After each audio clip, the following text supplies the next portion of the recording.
Koenei te whakawātea o te kapa ngahau a te aroha o ngā Tūmanako i te rā whakamutunga o te whakataetae kapa haka ā-rohe o Taamaki Makaurau. Ko te aho matua, te tāhuhu o tō mātou whare, ko ngā paupau, ko ngā tikanga, ko te reo Māori. Ai he whakamanahia i tō mātou ahura. Ko te nuinga o ngā kaihaka o tēnei ropu, he raukura o te kura kaupapa Māori o Oriini Kaipara marae.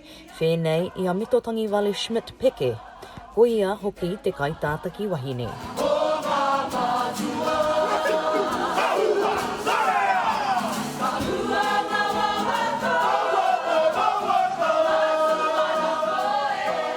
He whakarite kapa e pai ai te āta hoki mai ai o ngā raukura. Rātou kua roa e noho tahana, kaore i te whaiwahi atu ki te whatarangi. Ai koera pia te whainga matua, ko tuki ia mātou.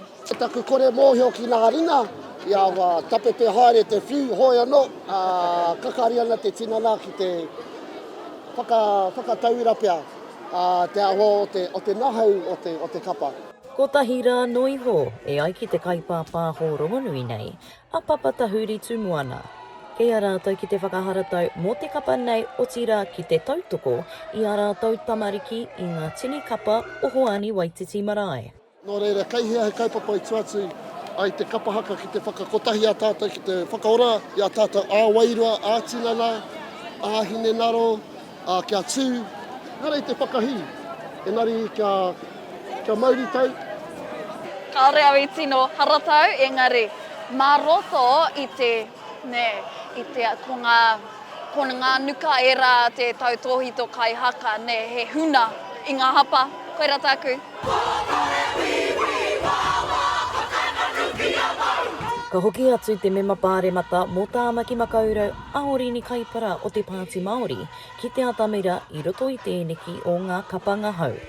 Ko te tāhua o te Aukaha e mōhio nei tāua, he oranga ngākau, he piki ngā waiora, he whanaungatanga, he kotahitanga, ngā pakihi Māori, ngā kaireka te Māori me te hākari i runga i te atamira i muri nei ahau.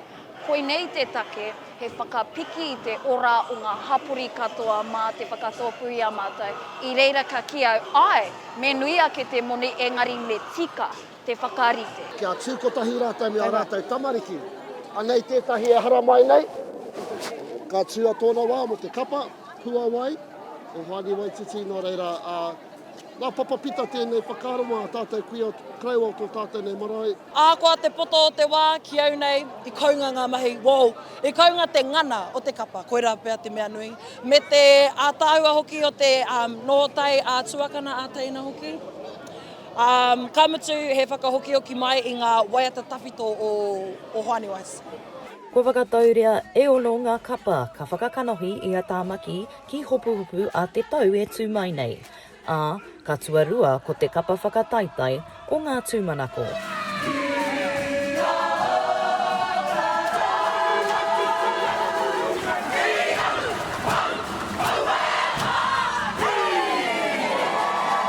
Mai o hapānapa, mā Aukaha.